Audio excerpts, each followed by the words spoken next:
exceptions to the law of demand. Exceptions to the law of demand.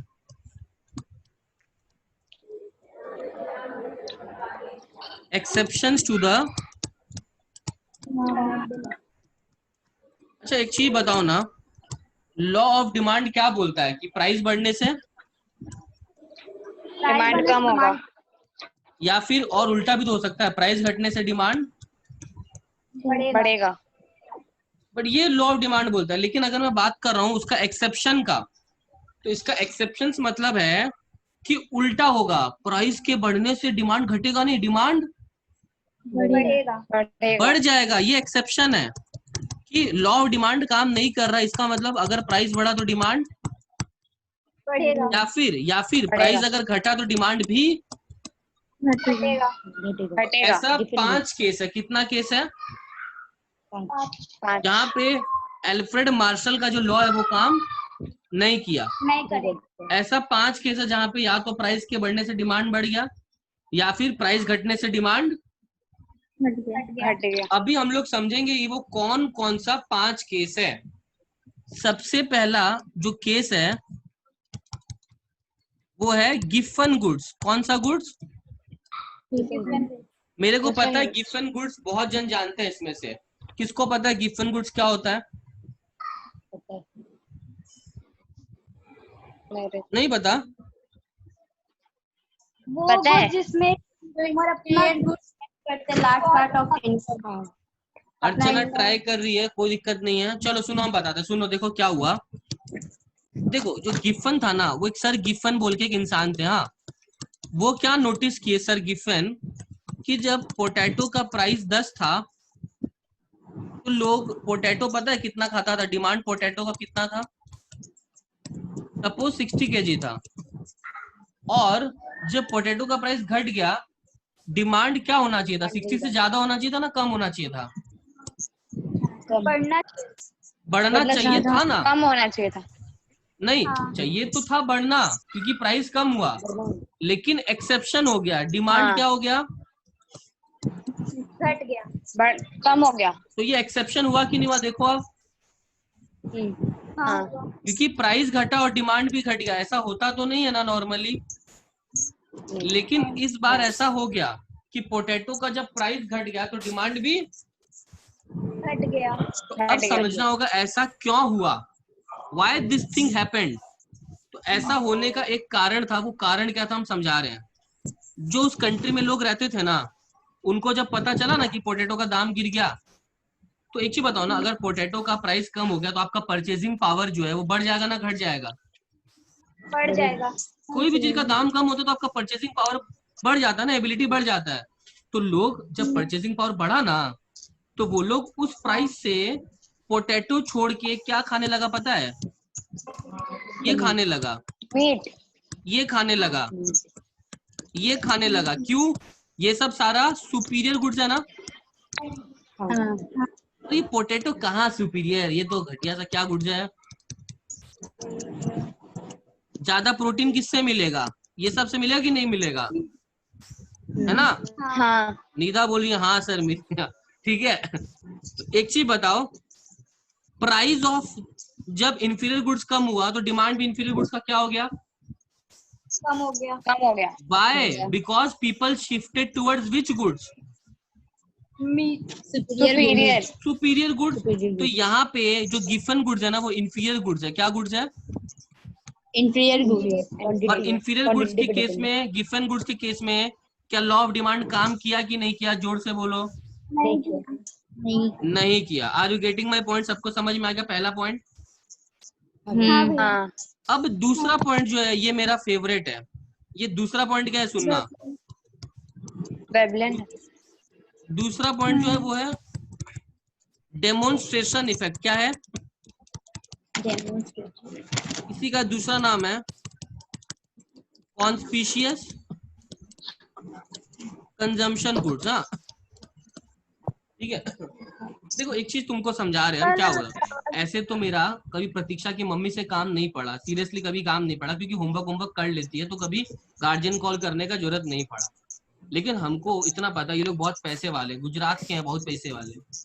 इसकी mummy पता है क्या करती है, गुजरात। जब ज्वेलरी वगैरह का दाम बढ़ता है ना, सोने वोने का दाम बढ़ता है ना, ज्वेलरी का, तो शादी पार्टी में ना हाँ। और ज्यादा ज्वेलरी पहन के जाती है। क्यों बताओ, कारण बताओ, क्यों क्योंकि बताओ? सबको लगेगा बहुत अमीर है। सिर्फ ज्वेलरी हाँ। छोड़ो, मतलब बप्पी दा को जानते हो ना, बप्पी दा से भी ज्यादा 3-3 केजी और ज्वेलरी पहन लेते हैं। ये हाथ में, ये उंगली में, गले में, कान में, कुछ छोड़ते ही नहीं है। तो हुआ क्या, जब ज्वेलरी का दाम बढ़ा, प्राइस बढ़ा, प्रतीक्षा की मम्मी और ज्यादा पहनी ना कम पहनी, बोलो तो? और ज्यादा ज्यादा क्यों? उनको सोसाइटी को दिखाना, करो देखिए सर हम तो उस सोसाइटी से बिलोंग करते हैं जहाँ पे ना दाम बढ़ भी जाए तो हमें फर्क नहीं पड़ता, समझा? बाकी को दिखाएगी we are so much superior, देखो ठीक है, हमको फर्क नहीं पड़ता। तो इन लोगों के लिए, दिखावटी लोगों के लिए, ऐसे दिखावटी लोग हैं, ठीक है। लॉ ऑफ डिमांड काम नहीं करता है। प्राइस अगर बढ़ा गोल्ड का, ज्वेलरी का, तो डिमांड भी इन लोगों के लिए बढ़ेगा। तो गिवन गुड्स और डेमोन्स्ट्रेशन इफेक्ट में लॉ ऑफ डिमांड काम नहीं करता। ठीक है। इनको तभी खरीदना होता है जब कुछ का दाम बढ़ता है, दिखाने के लिए कि we belong from this section of the society and such increase in price does not affect our demand, है ना। बाकी सबका डिमांड कम हो जाएगा, हमारा तो बढ़ेगा। ठीक है, बढ़ेगा। नेक्स्ट पॉइंट बहुत इंपॉर्टेंट है, ignorance on the part of quality. इसमें भी लॉ ऑफ डिमांड काम नहीं करेगा। एक एग्जांपल देते हैं हम, सुनना मेरा बात, हाँ क्या बोल रहे हैं। हम तुम लोग को ना 2 रिंग ऑफर कर रहे हैं, ठीक है। एक छोटा रिंग, एक बड़ा रिंग है, लेकिन है दोनों गोल्ड का। हम बोल रहे हैं ये जो छोटा वाला है ना ये 4 ग्राम है और बड़ा वाला 8 ग्राम है। हम बोले रहे भाई बड़ा वाला तुम मेरे से 10,000 में ले जाओ और छोटा वाला लेकिन हम तुमको 40,000 में देंगे। हम शॉपकीपर है, आप लोग बताओ कौन सा लोगे, छोटा वाला ना बड़ा वाला? बड़ा वाला। बड़ा वाला। बड़ा वाला। सब कोई बोल रहा है बड़ा वाला। हम बोले अगर हम तुम लोग की जगह होते हैं ना, सपोज मेरे को अर्चना या प्रतीक्षा, निदा या पायल, अगर आप लोग निशा, आप लोग अगर मेरे को बोलते हैं ना कि सर हम ज्वेलरी बेच रहे हैं, छोटा वाला 4 ग्राम का है लेकिन हमको 40,000 में दे रहे हैं, लेकिन हम बड़ा वाला आपको 8 ग्राम का 10,000 में दे रहे हैं। हम पता है क्या सोचते हैं, तुम लोग मेरे को बना रहे हैं, बेवकूफ बना रहे हैं। कोई इंसान बड़ा वाला कम दाम में देता है क्या? नहीं। छोटा वाला ज्यादा दाम में देता है? नहीं। मतलब जरूर तुम्हारे इसमें कोई गड़बड़ है। गोलमाल है। दाल में कुछ काला है तो पूरा दाल ही काला है, पक्का डिफेक्ट है। हम क्या करेंगे, हम बोलेंगे ना बाबा ना, बड़ा वाला अपने पास ही रखो, तुम हमको छोटा वाले दे दो बाबा, मेरे को वही समझ में आ रहा है, समझा मेरा बात?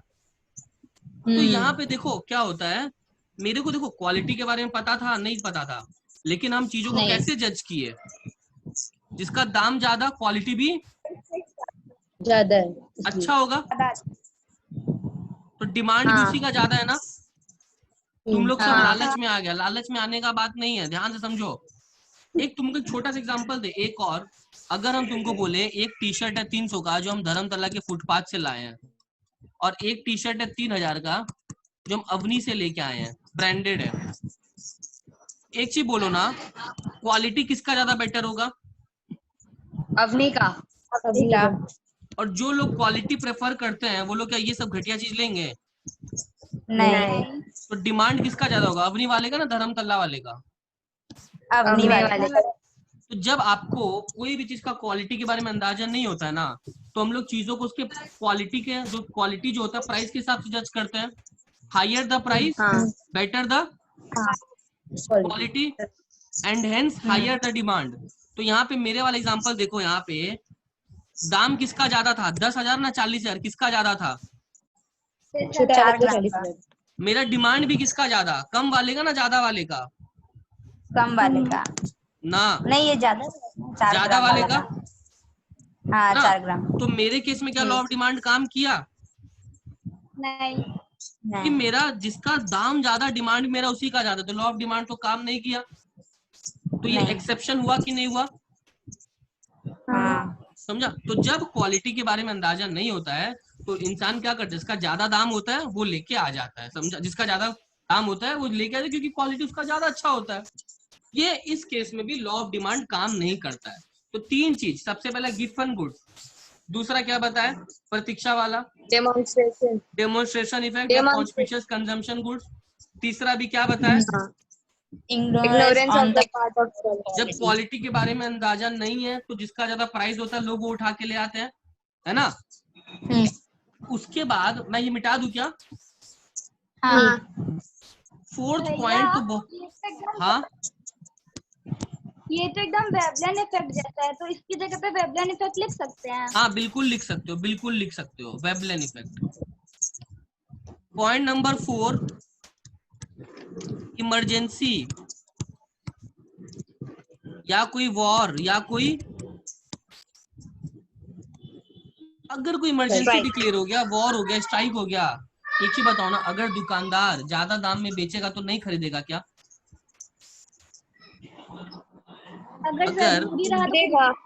अगर कोई 3 दिन के लिए हम बोले बंगाल बंद होने वाला है तो शॉपकीपर अगर स्काई रॉकेट आसमान छूने वाला दाम में बेचेगा तो भी तुम लोग को खरीदना पड़ेगा।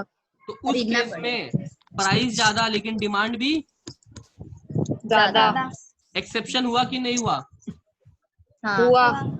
तो समझ में कोई भी इमरजेंसी, कोई भी वार, कोई भी स्ट्राइक, तो लॉ ऑफ डिमांड उसमें काम नहीं करता है। इमरजेंसी में पीपल ज्यादा दाम दे के लेके आता है उल्टा, ठीक है। और एक लास्ट पॉइंट क्या है सुनना, ये वाला लिख लिया। हाँ, लास्ट पॉइंट बहुत ही कॉमन सा पॉइंट है, इसका नाम है स्पेकुलेशन। क्या नाम है? स्पेकुलेशन। ये होता क्या समझाते हम, देखो मेरे को लग रहा है कि रिलायंस का शेयर्स का दाम बढ़ने वाला है, तो एक चीज बताओ ना, हम उन शेयर्स को खरीदेंगे कि नहीं खरीदेंगे? आवाज नहीं आ रहा है। हमको लग रहा है कि रिलायंस का शेयर्स का दाम बढ़ने वाला है, ठीक है, तो हम उन शेयर्स को खरीदेंगे कि नहीं खरीदेंगे? बोलो तो रिलायंस के शेयर्स को खरीदेंगे कि नहीं खरीदेंगे? खरीदेंगे। क्यों खरीदेंगे बोलो? अगर मेरे को लग रहा है रिलायंस का शेयर्स का दाम बढ़ने वाला है तो हम अगर उसको खरीदेंगे ना तो आगे जाके ज्यादा दाम में भैया हाँ बोलो क्या हो रहा है? आवाज क्लियर नहीं आ रहा है। अच्छा आवाज क्लियर नहीं आ रहा है क्या? रिपीट करिए ना। मैं रिपीट कर रहा हूँ पहले, हाँ। अभी आ रहा है क्या क्लियर? हाँ, अभी क्लियर आ रहा है? हाँ। देखो मैं ये वाला 4th पॉइंट हो गया, तुमको समझ में आ गया तो रिपीट करूँ कि नहीं करूँ? नहीं भैया समझ। ठीक है, स्पेकुलेशन मतलब होता है कोई चीज के बारे में सोचना, प्रेडिक्शन करना। मेरे को ऐसा लग रहा है कि रिलायंस का शेयर्स का दाम बढ़ने वाला है, तो एक चीज बताओ, मैं उन शेयर्स को आज खरीदूंगा कि नहीं खरीदूंगा? खरीदेंगे। बिल्कुल खरीदेंगे, ताकि मैं उनको आगे जाके ज्यादा प्राइस में बेच सकूं। बेच सके। तो अगर आपको लगता है कि कोई चीज का दाम बढ़ने वाला है, प्राइस बढ़ने वाला है, आप उन शेयर्स को खरीदते हो ना? हाँ। अगर आप उन शेयर्स को खरीद रहे हो तो आपका उन शेयर्स का डिमांड बढ़ा ना घटा? बढ़ा। तो देखो जिस चीज का दाम बढ़ने वाला है डिमांड भी उसी शेयर का ज्यादा है ना। हाँ। अगर ऐसा लगता है रिलायंस का दाम गिरने वाला है, बढ़ेगा ही नहीं, हम खरीदेंगे क्या? नहीं। खरीद के नुकसान थोड़ी खाना है, नहीं खरीदेंगे। तो अगर प्राइस कम होने वाला होता तो मेरा डिमांड भी रिलायंस का शायद नहीं होता, कम या कम होता। तो देखो यहाँ पे एक्सेप्शन हुआ कि नहीं हुआ? हाँ। डिमांड भी उसी का ज्यादा जिसका प्राइस ज्यादा, डिमांड उसका कम जिसका प्राइस लग रहा है बढ़ने वाला ही नहीं है। तो स्पेकुलेशन के केस में भी लॉ ऑफ डिमांड काम नहीं करता है। नहीं। तो टोटल कितना केस हुआ बताओ जल्दी से? 5 केस। पहला गिवन गुड्स, दूसरा डिमॉन्स्ट्रेशन या कॉन्स्पिशियस कंजम्पशन गुड, तीसरा ignorance on the part of quality, चौथा इमरजेंसी वार या फिर स्ट्राइक, पांचवा स्पेकुलेशन। ठीक है, अभी हम लोग क्लास एंड करने से पहले पूरा फटाफट रिवीजन करेंगे, क्विक रिवीजन, ठीक है। चलो अपना कॉपी सामने खोल के रखो, फटाफट कॉपी सामने खोल के रखो, जल्दी देखो। आज हम लोग स्टार्ट कहाँ से किए थे? सबसे पहले डिमांड का मतलब समझे, ठीक है।